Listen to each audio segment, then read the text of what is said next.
ఇది కేవలం సమాచారంగా మాత్రమే భావించండి. వైద్య నిపుణులను సంప్రదించండి. డాక్టర్ గారు, మామూలుగా పర్సనాలిటీ డిజార్డర్స్కి ఈ ఎపిసోడిక్ డిప్రెషన్ లాంటి సిమ్టమ్స్కి హౌ డూ డిఫరెన్షియేట్ అండి? ఉదాహరణకి ఎవరో పర్సనాలిటీ డిజార్డర్ డెవలప్ అయింది ఓవర్ పీరియడ్ ఆఫ్ చైల్డ్హుడ్ అంతా కూడా ఏదో ఒక నెగ్లెక్ట్ వల్ల దానిలో వాళ్ళు సెల్ఫ్ హార్మ్ చేసుకోవడం, దానికి డిప్రెషన్ ఉండే థాట్స్ రావడం, దీనికి ఎలా డిఫరెన్షియేట్ చేస్తారు? సో ముందు డిఫరెన్షియేట్ వర్డ్ వైజ్గా మానసికం వేరు, మనస్తత్వం వేరు. మనస్తత్వం ఈజ్ పర్సనాలిటీ అండి. సో చిన్నప్పుడు పెరిగిన వాతావరణం బట్టి, పేరెంట్స్ బట్టి, ఫ్రెండ్స్ బట్టి పెరిగి ఒక మనస్తత్వం తరుగుతుంది. ఫర్ ఎగ్జాంపుల్ వీడు మొండివాడు, వీడు మూర్ఖుడు, లేదా వీడు ఇలాగే రియాక్ట్ అవుతాడు అన్నిటికీ, కొన్ని పట్టించుకోడు, చాలా జాలీగా ఉంటాడు, ఇలాంటివన్నీ మనస్తత్వాలు. మానసిక ఇబ్బంది is like major psychiatric disorder like depression, anxiety, schizophrenias, ఇవన్నీ మేజర్ డిజార్డర్స్. దానికి సైంటిఫిక్ క్రైటీరియా ఉంటుంది. సో మనస్తత్వం ఉన్న వాళ్ళకి మానసిక ఇబ్బంది వచ్చే ఛాన్స్ ఉంటుంది, ఓవర్లాప్ అయ్యే ఛాన్స్ ఉంటుంది. Especially borderline personalities. అది కూడా పర్సనాలిటీ ఎప్పుడు డయాగ్నోస్ చేస్తామంటే 18 years దాటిన తర్వాతనే డయాగ్నోస్ చేస్తాం. మినిమం 16 years అని ఉండాలి. అది మనస్తత్వం పర్సనాలిటీ డయాగ్నోస్ చేయాలి అంటే. ఎందుకంటే చిన్నప్పటి నుంచి పెరిగి ఆ టైంకి సాలిడిఫై అయిపోతుంది.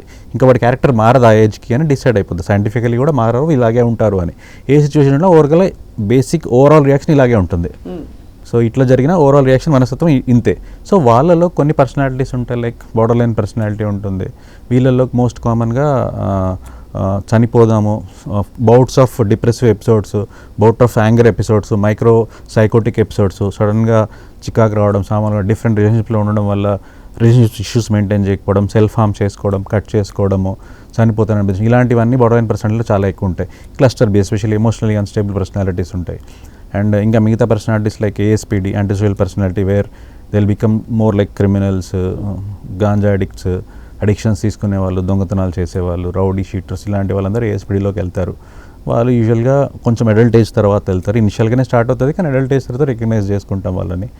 అండ్ ఇవన్నీ మనస్తత్వాలు, ఇవన్నీ ట్రీటబుల్ కాదు, they are controllable. They can't be treated. Controllable. మనస్తత్వం ఫిక్స్ అయి ఉంటుంది కదా. ఎర్లీ ఏజ్లో తీసుకొస్తే ఇవే మనస్తత్వాలు చిన్నప్పటి నుంచి ఉంటాయి. మొండితనం చిన్నప్పటి నుంచే స్టార్ట్ అవుతుంది, గ్రాడ్యువల్గా పెరుగుతుంది. కొంతమంది తెలివైన పిల్లలు ఉంటారు, మంచి పేరెంట్స్ ఉంటారు. వాళ్ళు మంచి పేరెంట్స్ అందరూ మంచిగానే ఉంటారు. Not don't want to make it, కానీ అర్థం చేసుకోకుండా పిల్లల సైడ్ నుంచి ఆలోచించకుండా సరిగ్గా డీల్ చేయకపోతే ఈ బికమ్ మోర్ స్టబ్బన్. ఏజ్ పెరుగుతున్నా కొద్దీ ఫస్ట్ ఆఫ్ ఆల్ పేరెంట్స్కి డినైల్ ఉండకూడదు. అండ్ పాతకాలం రోజులు వేరు. What I have seen is, మా నాన్నగారు ఒక మాట అన్నా సరే నాన్నగారే కదా అని పట్టించుకునే వాళ్ళం కాదు. ఎందుకన్నారో మన అప్పుడు రియాక్ట్ అయినా తర్వాత అర్థమయ్యేది బేసిక్గా. ఒక ఏజ్ తర్వాత అర్థమైంది. ఇప్పుడు పిల్లల generation is very fast and they know most of the social media వల్ల తెలవడం ఇట్లా. కానీ నన్ను బెదిరించడానికి వీలు లేదు, కొట్టడానికి వీలు లేదు అని చాలామంది పిల్లలకి ఆల్రెడీ ఫిక్స్డ్ ఐడియాస్ ఉన్నాయి. అండ్ ఒక ఏజ్ వచ్చిన తర్వాత ఇండివిజువల్ డెసిషన్స్ వాళ్ళే తీసుకుంటున్నారు. సో ఎక్స్టర్నల్ ఇన్ఫ్లుయెన్సెస్ వల్ల తప్పకుండా వాళ్ళ పర్సనాలిటీ ఆల్మోస్ట్ సెకండ్ బ్రెయిన్ అంటున్నారు ఇప్పుడు. మనకి వీఆర్ బీయింగ్ కంట్రోల్డ్ సమ్వేర్ అని కూడా.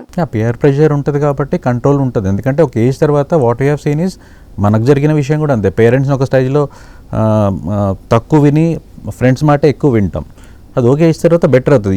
ఆ పీరియడ్లో సరిగ్గా మానిటర్ చేసుకోలేకపోతే యాజ్ అ పేరెంట్ వైజ్ కానీ చైల్డ్ కూడా రియలైజ్ కాకపోతే he'll go into problematic behaviours.